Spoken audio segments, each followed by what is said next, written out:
안녕하세요. 오늘도 사연살롱을 찾아주셔서 감사합니다. 저는 예쁜 딸과 멋진 아들을 키우는 워킹맘이에요. 다들 새로운 한 해의 시작을 잘 보내고 계신가요? 저는 작년 하반기에 그동안 고생하며 노력했던 날들이 제대로 보상받게 되어서 기쁜 연말연시를 보내게 되었어요. 많은 즐거운 일들이 있었지만 그중 가장 반가웠던 것은 과거, 지난 한 기간 동안 고생할 때 저를 끊임없이 성가시게 했던 날파리 같은 인간들이 잠잠해졌다는 거예요. 앞으로는 제 앞에서 성가시게 구는 행동을 못하게 되었거든요. 제가 하고 싶었던 이야기가 바로 그 내용이고요. 여러분들께 정말로 속이 뻥 뚫리는 사이다 같은 이야기를 들려드릴게요. 저는 어려서부터 경제적으로 굉장히 힘든 가정에서 자랐어요. 저희 부모님은 편찮으신 할아버지를 오랫동안 모시며 치료비를 감당하느라 돈을 모으실 수가 없었고, 할아버지가 돌아가신 이후에도 IMF의 직격탄을 맞아 일자리를 구하지 못하셨거든요. 덕분에 저는 교복 한번 제대로 사 입어본 적이 없었고 늘 동네 언니들의 옷을 물려 입곤 했어요. 밥에 물을 말아 김치랑만 끼니를 때우는 게 주식이었을 정도였죠. 부모님은 반찬이라곤 김치뿐인 상을 차릴 때마다 저에게 미안하다며 자주 눈물을 보이곤 하셨답니다. 희연아, 미안하다. 아빠가 이렇게 못난 사람이라 한참 많이 먹어야 할 너한테 이렇게밖에 못해주는구나. 당신이 미안해할 거 없어요. 희연아, 엄마가 미안해. 경기가 이렇게 안 좋으면 나라도 힘을 보태야 하는데 배운 거라곤 고작 상일이나 식당 일 뿐이라. 엄마, 아빠 그렇게 말하지 마. 이렇게 한 지붕 아래 우리 가족이 사이좋게 같이 살 수 있는 것 자체가 얼마나 행운인데. 옆반의 지민이네 엄마 아빠는 하루가 멀다 하고 소리 지르고 싸우고, 김재환의 부모님은 아저씨가 바람펴서 이혼했대. 우리 가족은 다른 집처럼 속 시끄러울 일도 없고 서로 잘 지내니 얼마나 좋아. 희연이 네 덕이야. 이런 상황에서도 너무 건강하게 잘 자라줘서 엄마 아빠가 너무 고마워. 저희 부모님은 굉장히 선한 분들이셨지만 경제적으로 사리가 밝으신 편은 아니셨어요. 눈물을 흘리는 부모님 앞에서는 두 분을 안심시키려고 일부러 더 밝게 말하곤 했지만 전 사실 어린 나이부터 돈을 어떻게 하면 잘 벌 수 있는지 고민하곤 했죠. 성공할 수 있는 그나마 확실한 길은 결국 공부였기 때문에 저는 사정이 힘들수록 더 악착같이 공부하게 되었어요. 그리고 고등학교 선생님의 추천으로 회계 공부를 시작하게 되었죠. 선생님은 저에게 그렇게 빨리 돈을 벌고 싶다면 대학 진학에 뜻을 두지 말고 차라리 빨리 안정적인 직업을 가지라고 추천해 주셨거든요. 제 성적이면 2년제 대학에 장학금을 받고 다닐 수 있을 거라면서요. 남들과는 다른 루트였지만 저는 선생님 말씀대로 어린 나이에 빠르게 취업에 성공할 수 있었어요. 대기업은 아니지만 규모가 꽤 있는 회계사무실 경리로 일하게 되었고, 박봉이었지만 회사에서 식비며 교통비 등 경비 처리되는 부분이 많았기 때문에 생활하는 데에 큰 문제는 없었죠. 저희 부모님도 그때까지 오랜 세월 고군분투하셨고 저까지 돈을 안정적으로 벌게 되면서 저희 가족은 그제서야 남들처럼 평범한 삶을 누릴 수 있었어요. 가끔 외식도 하고 생일이나 기념일엔 서로 선물도 주고받을 수 있는 그런 평범한 삶 말이에요. 남들 눈엔 그게 별로 큰 일이 아니었을 수 있겠지만 저희 가족에겐 어렵게 일궈낸 것이었고 하루하루 행복할 수가 있었답니다. 이런 성장 배경 덕분에 저는 10대, 20대 때는 또래 친구들과 많이 어울리지 못했어요.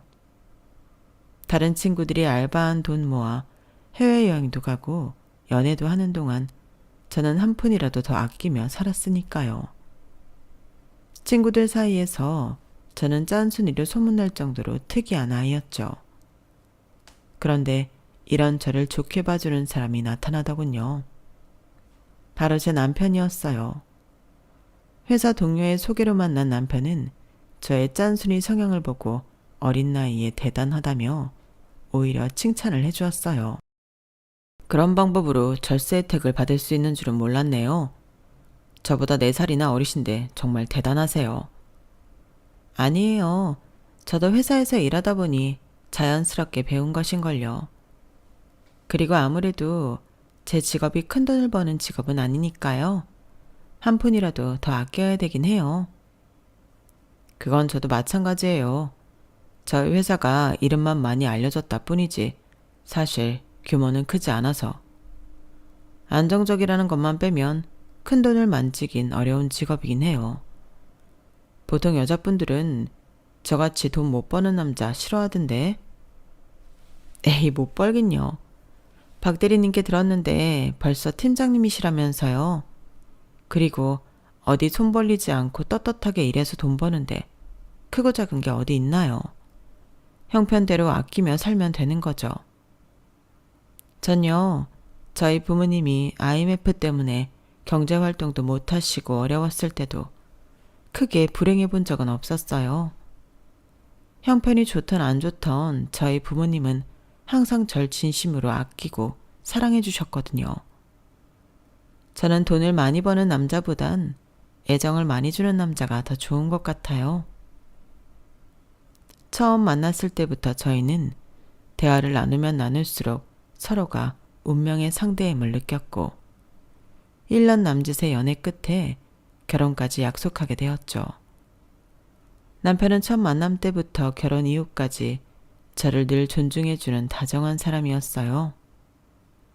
남편과 저는 결혼 후 예쁜 딸과 잘생긴 아들을 낳으며 소소하지만 행복한 생활을 이어나갔답니다. 하지만 이 인생이라는 게 아무리 평탄하려고 발버둥 쳐도 늘 크고 작은 굴곡이 생기게 마련이잖아요. 저희 가족도 그런 일들을 피할 수는 없었어요. 외동딸인 저와는 달리 남편에겐 두 남동생이 있었는데요. 큰 동생은 건축사무소에서 일을 했고 작은 동생은 인테리어 업체를 운영하고 있었어요. 두 시동생은 아무래도 성과제로 급여를 받았는데 한번 크게 벌 때마다 적게는 몇 천만 원에서 많게는 억 단위까지 벌곤 했죠. 그런 일이 매달 있는 건 아니었지만 어쨌든 둘 다 능력이 좋은 건 확실했고 경제적으로도 여유가 있었어요. 그러면서도 두 시동생은 성격도 좋아서 저희 남편까지 세 형제가 자주 만남을 가졌고 저도 시동생들이 놀러오면 반색을 했습니다. 다들 유쾌하고 선한 사람들이었거든요. 문제는 시동생들의 처, 동서들은 그렇지 않았다는 거예요. 동서들은 저와는 달리 경제활동을 하지 않는 전업주부들이었는데요. 저보다 먼저 시집을 온 두 사람은 집도 가까이 살고 아무래도 시간이 많다 보니 자주 어울리는 것 같았어요.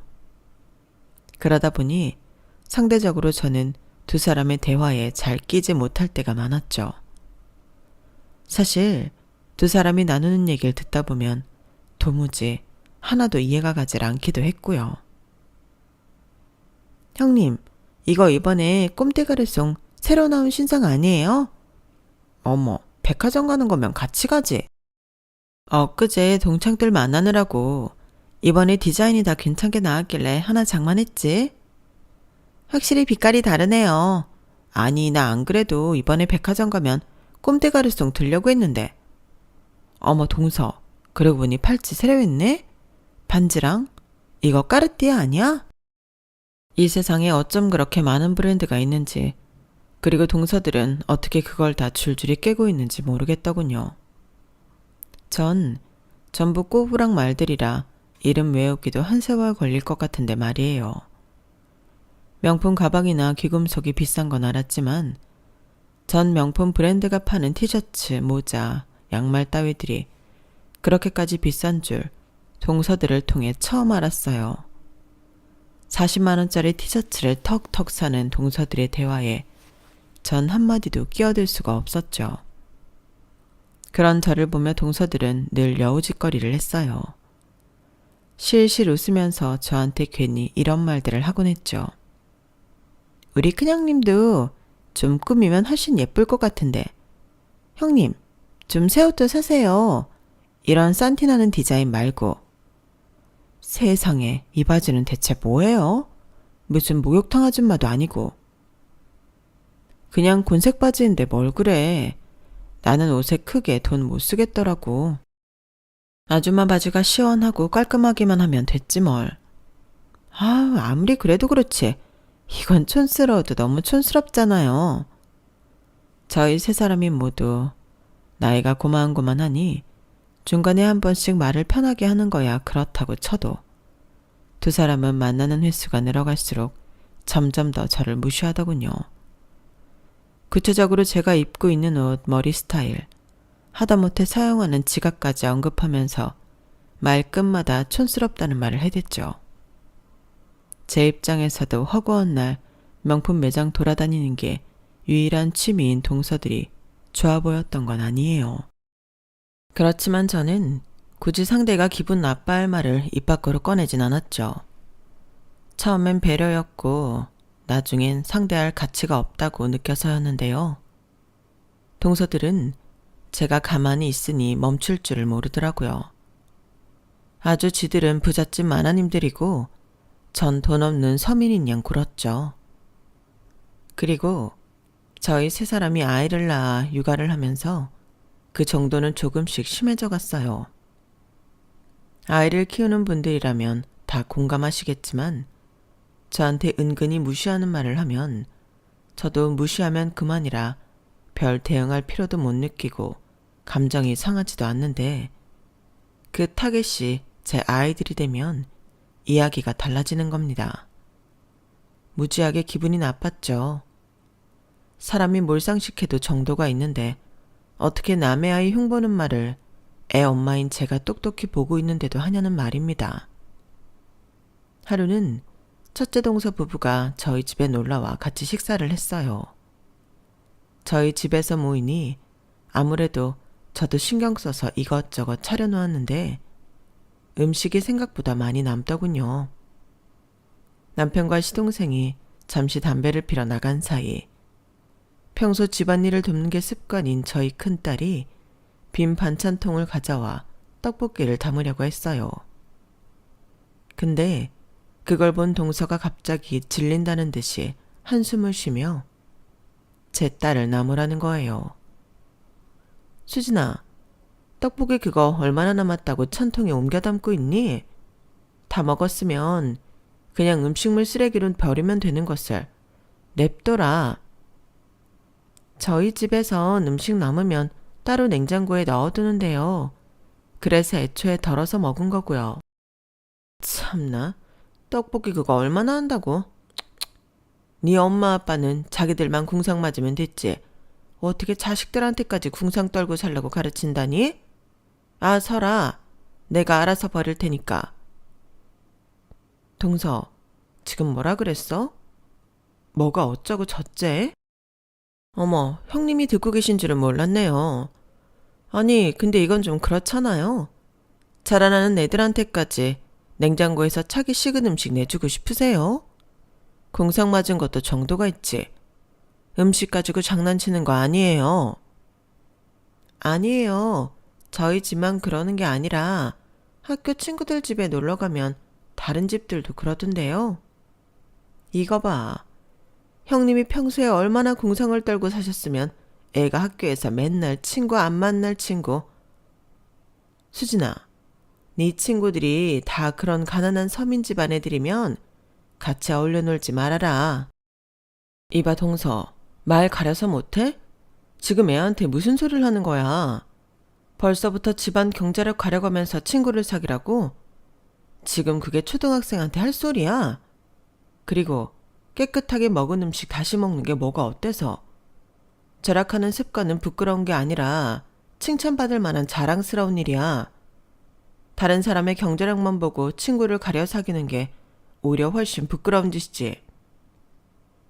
제가 구구절절히 맞는 말만 하자 첫째 동서는 한마디도 못하고 입만 뻐끔대다가 곧이어 얼굴이 새빨개졌어요. 그나마 자기가 잘못했다는 걸 마음속 저 밑바닥은 아는 것 같아 다행이었네요.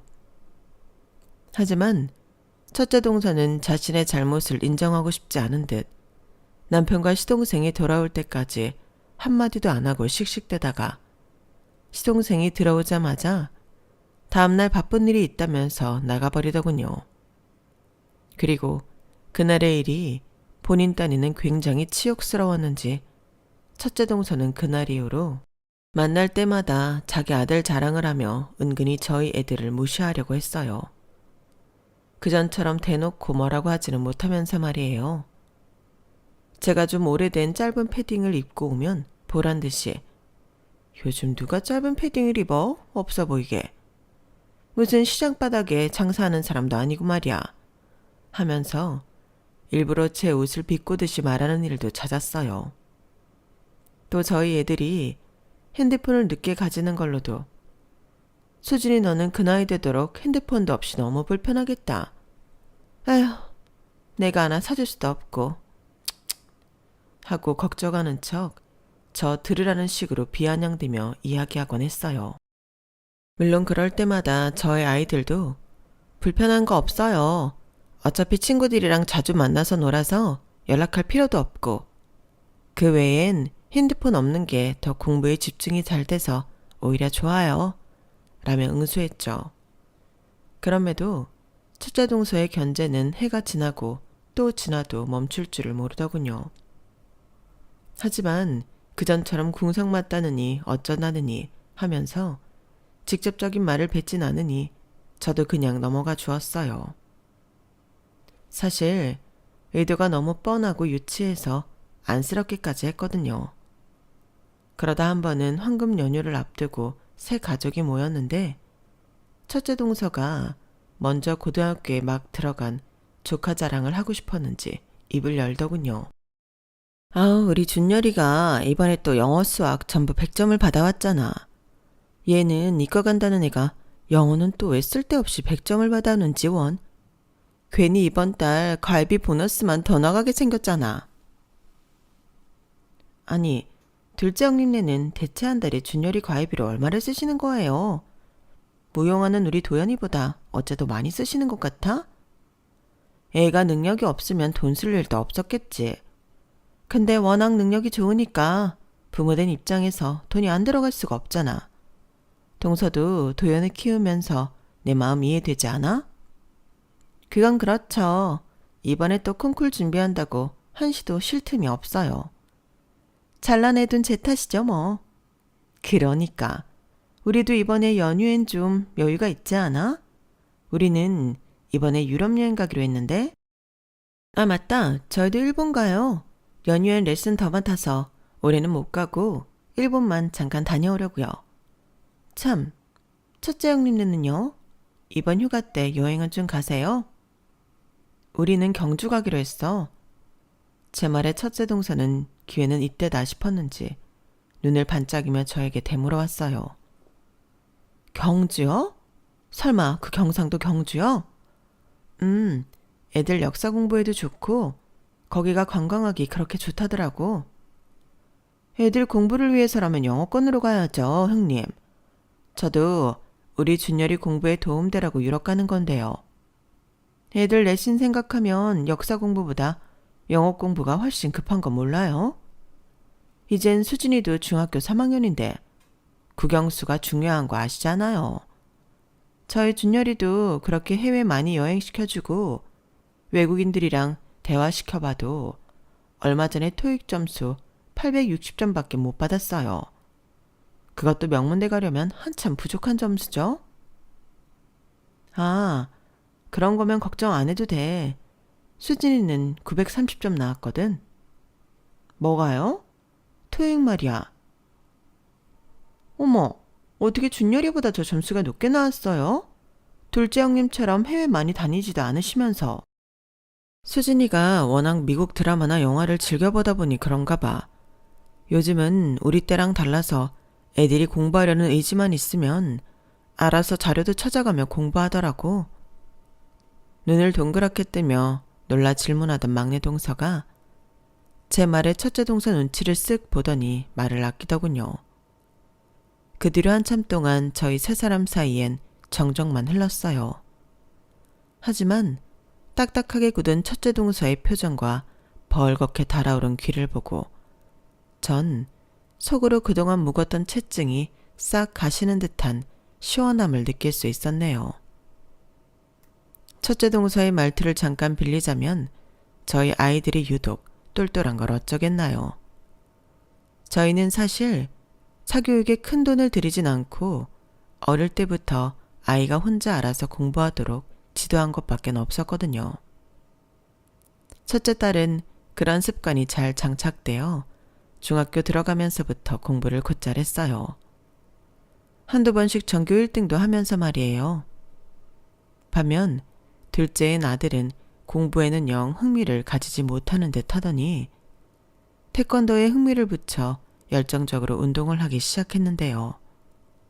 진심으로 자기가 하고 싶은 걸 하다 보니 태권도장 안에서 가장 잘하는 학생이 되더니 전국체전 금메달을 따기까지 하더라고요.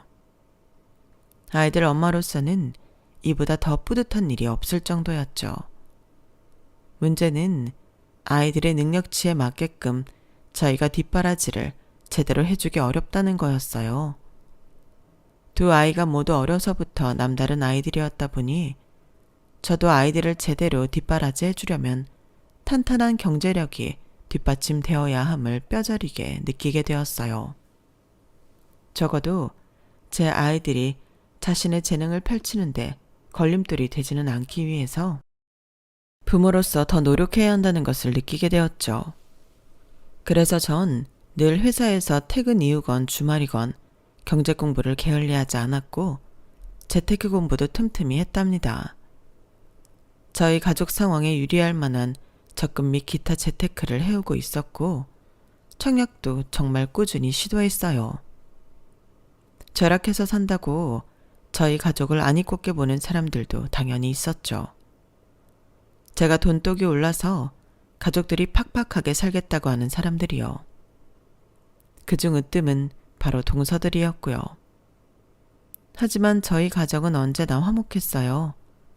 남들이 해외여행을 가거나 호캉스를 즐기러 갈 때 저희 가족은 국내 여행, 특히 캠핑을 자주 다녔거든요. 아이들이 자라 중고등학생이 되니 가족끼리 일부러 시간을 내지 않으면 대화할 시간이 자연스레 줄어들었는데 캠핑을 가서 이런저런 이야기들을 나누다 보니 점점 어른스러워지는 아이들의 고민을 들어주기도 너무 좋더군요. 그리고 잠시라도 도심을 벗어나 생활하는 것에 모든 가족 구성원들이 힐링을 느끼기도 했고요. 특히 아이들이 둘 다 특목고에 진학해 전쟁 같은 입시 경쟁을 치를 시기엔 더더욱 캠핑을 좋아하게 되었죠.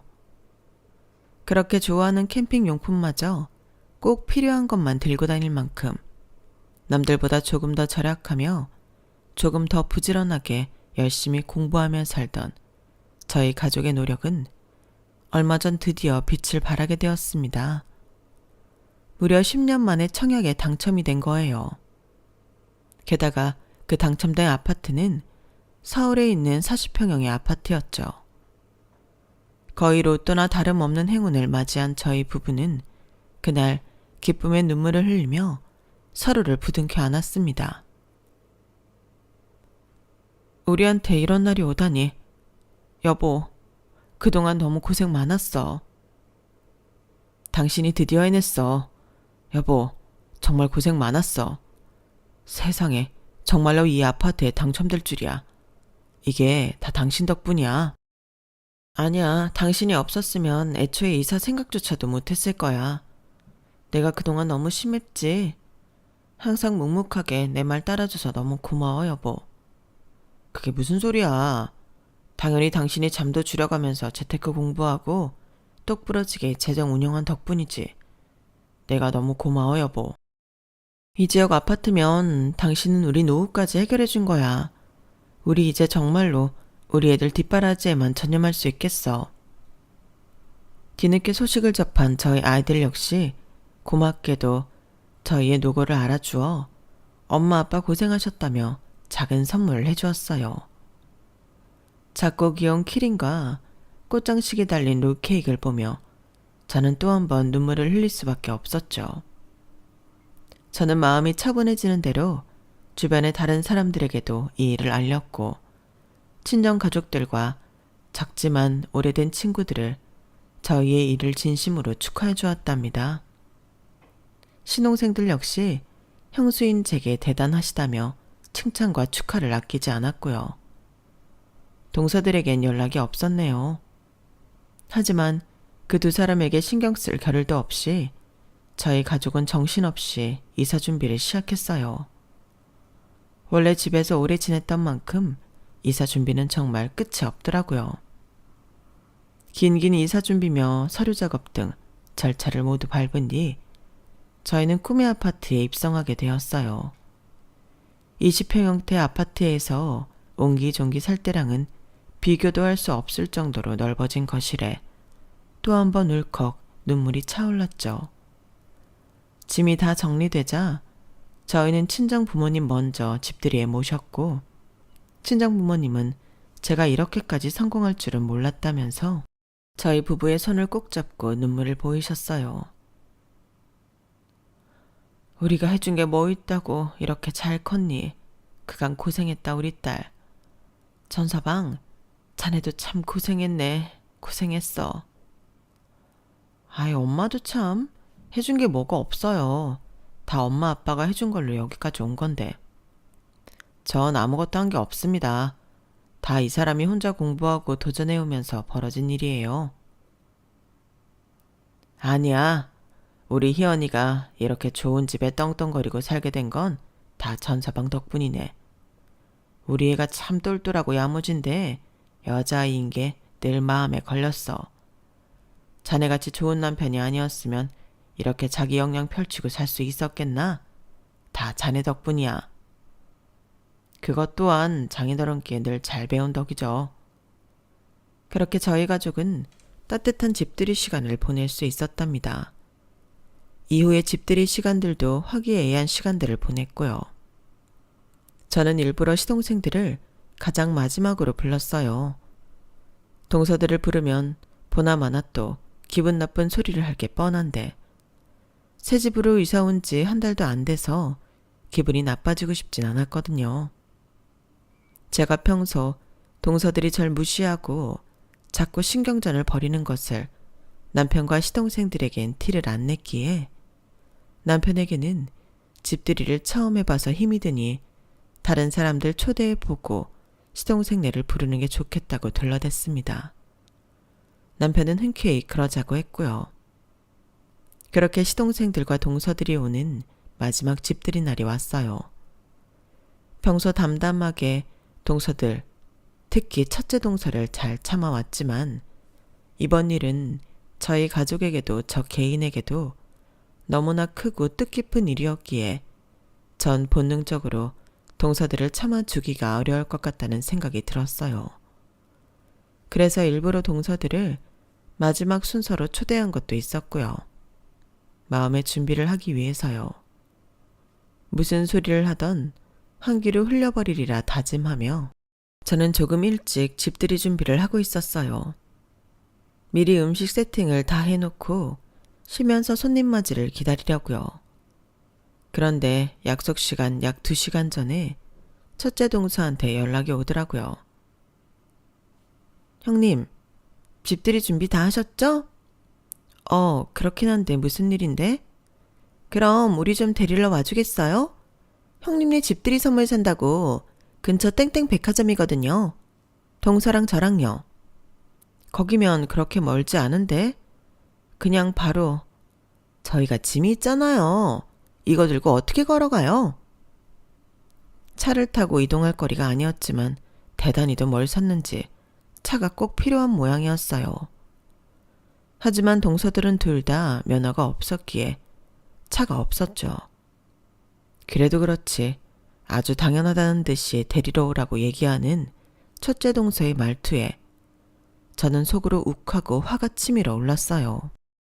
하지만 그동안 마인드 컨트롤을 해온 덕에 이때는 그저 알았다고 대답하고 말았어요. 그래도 선물을 사오느라 일찍 나와 백화점을 간 게 어디냐 하고요. 집들이 시간 30분 전에 백화점 앞으로 가서 픽업을 하기로 하고 남편과 제가 둘 다 나가기로 했죠. 동서들이 있는 백화점은 저희 단지 바로 앞에 있는 곳이어서 저희는 큰 차를 가지고 나갔는데요. 1층 주차 단속 때문에 제가 동서들을 먼저 찾은 후 연락하면 주차장에 있는 남편이 오기로 해서 저 혼자 백화점 1층 카페테리아에서 동서들을 찾았어요. 그런데 눈보다 귀가 먼저 동서들을 찾아내더군요. 아니 고작 40평대라고? 참나 뭐 그리 대단한 일을 했나 했더니 고작 코딱지만한 아파트 들어가는 거 축하해주러 온 거야? 그러니까 말이에요. 아파트 이름은 또 이게 뭐람? 듣도 보도 못한 아파트 이름이잖아요. 에휴 없이 살아도 너무 없이 산다 정말. 거지처럼 여기저기 지원받아서 아파트 사는 게 대체 뭐가 자랑이라고. 하여간 호들갑 떨면서 거적대기 입고 다닐 때부터 알아봤다. 저번에 아주버님이랑 큰형님 뭐 승진도 했다 하지 않았어요? 그런데도 그렇게 돈을 못 버나? 희한하네. 어떻게 둘이 버는데 항상 그렇게 거지꼴로 다니지? 남편이란 자고로 우리 남편이랑 동선애처럼 돈이나 잘 벌고 집안일에는 신경 딱 꺼야 좋은 건데 거긴 허구한 날 둘이 같이 책 들여다보고 어떻게 하면 거지꼴로 잘 살지 연구만 하잖아. 아주버님도 너무하긴 하지. 남자가 그렇게 눈에 쌍심지 켜고 집안 살림 들여다보는데 어떻게 맘 편히 백화점 한 번을 올 수 있겠어? 하긴 우리 남편인 이제 하도 무뎌져서 학부모 회의 전에 쇼핑하는 것도 100을 긁든 200을 긁든 상관 안 하더라고요. 얼마나 편한지 몰라요. 내가 참 바깥 양반 보면 복 받았지 복 받았어. 남자가 그렇게 적당히 멍청해야 쓰는 법인데. 맞아. 우리는 적당히 돈 잘 벌고 멍청한 남자 만난 걸 복으로 생각하고 살아야 돼. 난 형님처럼 그렇게 궁상맞게는 절대 못 살아. 그것도 10년을 넘게 징글징글하다 정말. 동서들의 얘기를 듣는데 저는 분노로 온몸이 부들부들 떨려왔어요. 동서들은 단순히 제 욕을 하거나 개념 없는 소리를 한 게 아니라 저희 남편과 시동생들까지 모욕하는 소리들을 아무렇지도 않게 깔깔거리면서 하고 있더라고요. 전 더 이상 참지 못하고 동서들 등 뒤에다 대고 소리쳤어요. 집들이 선물 사왔다 그래서 기껏 데리러 와줬더니 뭐가 어쩌고 어째? 개념이 없어도 정도껏 없어야지. 지금 대체 무슨 소리들을 짓거리고 있는 거야? 제 고함 소리에 깜짝 놀란 동서들은 펄쩍 뛰며 뒤를 돌아봤다가 호암 마마 같은 제 얼굴을 보고 사색이 되더군요. 하지만 첫 번째 동서는 재빨리 안색을 되찾더니 오히려 적반하장으로 저에게 대거리를 하기 시작했어요. 깜짝이야. 왔으면 왔다고 말을 할 것이지. 왜 남의 얘기는 엿듣고 그래요? 아무리 형님이시라지만 이건 인간 대 인간이로서 저 불쾌하네요. 뭐? 아니 적반하장도 유분수지. 방금 동서들이 얘기하고 있던 내용이 그래요. 들정님 말이 맞아요. 아니 아무리 큰 형님이셔도 그렇지 이렇게 남의 대화를 살금살금 엿듣는 건 아니죠. 저도 불쾌해요. 제가 기가 차서 할 말을 못 찾고 있는 그때 카페테리아 유리 바깥에서 빵 하고 크게 크락션 소리가 들려왔어요. 동시에 저는 제 핸드폰이 울리고 있다는 걸 그제야 깨달았죠. 여보세요? 여보. 뭐해? 얼른 나와. 하도 연락이 없어서 그냥 내려왔어. 어머, 저거 큰아주버님 아니에요? 어머머머, 세상에 저 차 저거. 저희 남편의 차를 보고 동서들은 턱이 빠질 만큼 놀랐어요. 그들도 그럴 것이 여지껏 저희 가족을 보고 궁상맞네 어쩌네 욕했던 것과는 달리 남편은 말 그대로 억소리 나는 차 앞에 서 있었거든요. 경악하는 동서들의 표정을 보니 큰 소리를 내려던 저도 속이 뻥 뚫리는 듯 시원해지며 슬슬 입꼬리가 올라가더군요. 그리고 그제서야 알게 되었던 것 같습니다. 두 동서와 같은 사람들에겐 큰 소리를 내며 제 에너지를 낭비할 필요가 없다는 것을요. 백문이 불여일견이라고 그냥 보여주기만 하면 끝나는 거였죠. 뭘 그렇게 놀라? 저 차 처음 봐? 집들이 선물 대단한 거 사왔다며. 얼른 들고 타. 아니, 저게 큰아주버님 차 맞아요? 형님의 차가 맞다고요? 그럼 남의 차를 뭐 타러 몰고 오겠어? 쓸데없는 질문을 하네. 첫째 동서는 얼굴이 하얗게 질렸다가 좀처럼 마땅한 말을 찾지 못했는지 점점 얼굴이 빨개지더군요. 둘째 동서 역시 합주기처럼 입을 다물고 있었고요. 제가 아낄 땐 아끼더라도 가족끼리 멀리 캠핑을 나갈 땐 최대한 안전한 차를 타야 한다는 신념이 있어서 큰 차에는 투자를 했었거든요. 단순히 안전만을 생각해서 그랬던 건데 평소 작은 차만 봐오던 동서들의 코가 한순간에 납작해지니까 큰 차에 투자를 하길 참 잘했다는 생각이 절로 들었네요. 저희가 동서들을 태우고 아파트로 향하는데 집에 가까워질수록 동서들의 얼굴은 점점 더 놀란 티가 역력했어요. 그리고 집 안에 들어오고 나서는 말 그대로 기절할 듯이 놀랐죠. 두 사람은 먼저 와 있던 시동생들을 보고 애써 웃으며 얘기했어요. 여보, 아주버님네 집이 이렇게 서울 한복판에 있다고는 얘기 안 했잖아. 이 인테리어는 또 뭐야? 당신이 도와줬어? 아, 그러게요. 당신은 알고 있었어? 내가 알고 있던 거랑은 많이 다르네. 형님네 부부가 무슨 수로 이런 집을 얻었대? 왜 몰라. 내가 맨날 말했잖아. 형수님이 재테크 고수라고. 회계사 사무실까지 다니시는 재테크 고수인데 당연히 이 정도 집엔 이사를 가셔야지. 그거 한두 푼 아낀다고 무슨 이 정도일 리가 없잖아. 당신이 가족이래 인테리어 싸게 해줬지? 당신이 다 손해가면서. 형님, 아무리 아낀다 해도 가족한테 너무한 거 아니에요? 저희 남편 피부가 해가면서까지 아껴서 형님네 가족만 집 좋은 거 사고 차 좋은 거 사가면서. 첫째 동서가 악을 쓰며 저한테 소리를 쳤어요. 동서들 다루는 법을 알게 된 전 같이 목소리를 높이는 대신 그저 코웃음만 쳤습니다. 하, 내가? 왜 그런 짓을 하지? 당신 미쳤어. 형수님한테 그게 무슨 소리야. 오히려 형수님이 여기 단지에 소개시켜준 일이 몇 갠데 상반기 실적을 형수님이 다 채워주셨다고 해도 과언이 아니야. 우리한테는 은인이라고, 은인. 그러고 나서도 오히려 우리 직원들 회식도 시켜줬다고. 아니, 둘째 아주버님은 왜 상대적으로 형편 어려운 큰 아주버님이랑 형님한테 회식까지 얻어먹으세요? 애초에 둘째 아주버님이 훨씬 잘 벌잖아요. 제가요? 예전엔 그랬죠. 근데 저희 집은 저만 외벌이로 돈을 버는데 반해 형네는 두 분 다 돈을 버시니 차이가 나죠.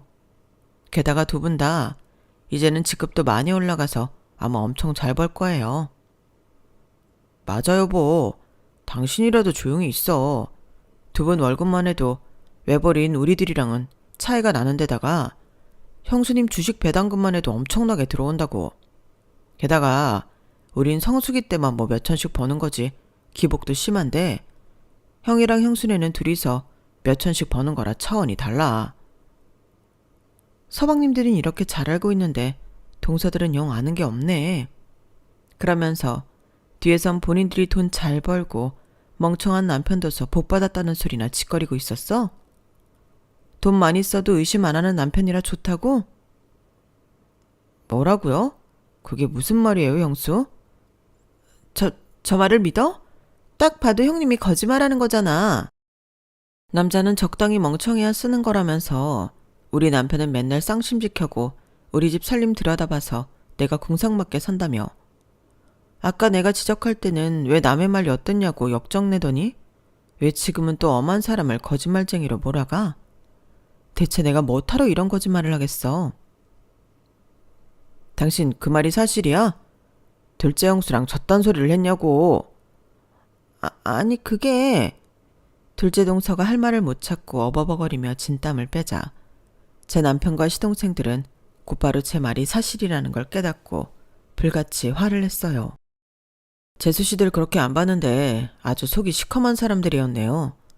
내 욕하는 거야 그렇다 쳐도 내 동생들이랑 우리 와이프까지 욕보이는 건 용서 못해요.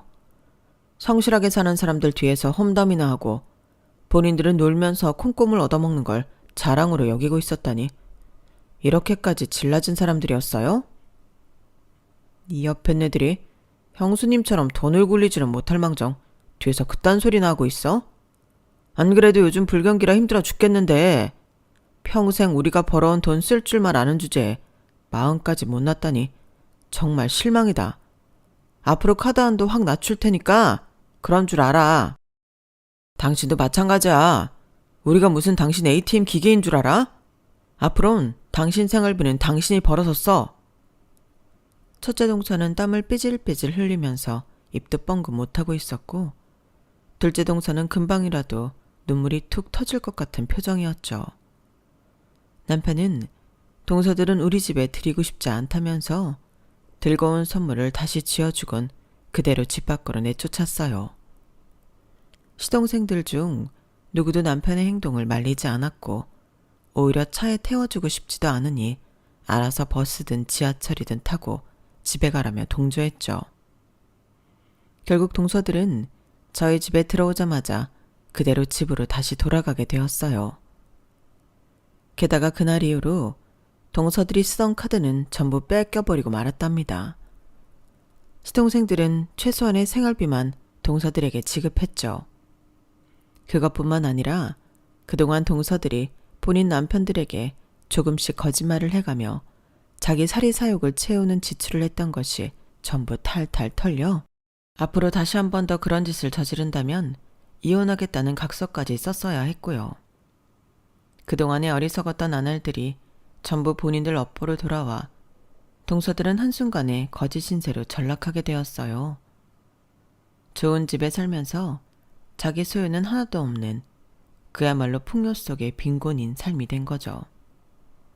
그런 삶이 어지간히도 힘이 들었는지 몇 개월 후 그 콧대 높던 큰동서에게 먼저 연락이 오더군요. 예전에 그 무례하고 뻔뻔하던 목소리는 온데간데 사라져버리고 비굴함만이 남는 목소리였습니다. 형님, 새 아파트에 사시면서 에르메스 백 하나 없어서 되겠어요? 이거 돈 있는 사람들도 구하기 어려운 라인이에요. 제가 형님한테는 진짜 저렴하게 드릴게요. 애누리 없이 딱 700, 아니 600에 드릴게요. 형님 피부톤에도 어울릴 만한 색이고요. 또 이게 유행을 안 타서 한번 사나우면 두고두고 쓰실 거예요. 형님 오래 쓰시는 거 좋아하시잖아. 그렇긴 한데 미안하지만 난 옷이나 가방 같은 물건에 몇백만 원씩 쓰는 것 자체가 사치라고 생각해서 그런 가방은 못 사겠어. 게다가 누구 말 맞다나 내가 가진 옷들이 전부 촌스럽고 궁상 맞아서 그런 가방들이랑 어울리는 옷도 없고 말이야. 아우, 당연히 어울릴 만한 옷도 몇 개 보내드리죠. 일단 보시고 판단해 보세요. 사진 보내드릴게요. 내가 형님이니까 진짜 딱 500까지만 해드릴게요. 진짜 제발 좀 사주세요. 그게 설령 100만 원이라도 난 관심이 없다니까. 그렇게 급하고 간절하면 어디 중고 사이트에 내놓으면 될 일이지 왜 나한테 그래. 나라면 그 500만 원으로 차라리 재테크를 하겠어. 나한테 진짜 재산이란 그런 것들이니까 말이야. 제가 정말 급전이 필요해서 그래요. 진짜 제발로 형님. 그렇게 급한 일이면 남편한테 얘기를 해야지 왜 나한테 그래. 설마 하니 서방님이 500만 원도 없을까봐? 내가 대신 연락해줘? 시동생 얘기가 나오자마자 동서는 아무 말도 없이 전화를 뚝 끊어버리더니 그 뒤로는 2번 다시 저에게 연락해 구걸하지 않았어요. 콧대 높던 큰동서가 제대로 말 한마디 못하고 꽁무니를 빼는 모습에 저는 시원한 사이다를 들이켠 듯 속이 다 뻥 뚫렸네요. 그리고 새해를 기분 좋게 시작할 수가 있었답니다. 또 올해는 명문대에 입학한 저희 딸에게도 작년 성적이 좋았던 저희 아들에게도 기분 좋게 시작하는 한 해가 되었어요. 새집부터 아이들의 학업까지 연이은 겹경사에 저희 집은 더할 나위 없는 축제였다가 이제는 너무 들뜨지 않도록 다시 일상에 집중하는 시간을 보내고 있네요. 이 모든 일들을 겪어오며 느낀 건 노력은 정말 배신하지 않는다는 것이었습니다. 금전적인 성공을 위한 노력뿐만이 아니라 내 양심, 내 열심에 대한 노력도 마찬가지인 것 같아요. 저는 누구들처럼 남편이 힘들게 벌어다 주는 돈을 도둑질하지 않고 양심적으로 재테크를 해왔기 때문입니다. 아직 노력에 대한 보상을 못 받으신 분들도 올 한 해는 그 보상을 전부 다 받게 되시길 진심으로 기도해요. 지금까지 제 이야기 들어주셔서 감사합니다. 여러분, 사연 댓글에 응원과 현명한 조언 부탁드려요. 좋아요와 구독은 저에게 큰 힘이 됩니다. 오늘도 좋은 일 가득하세요.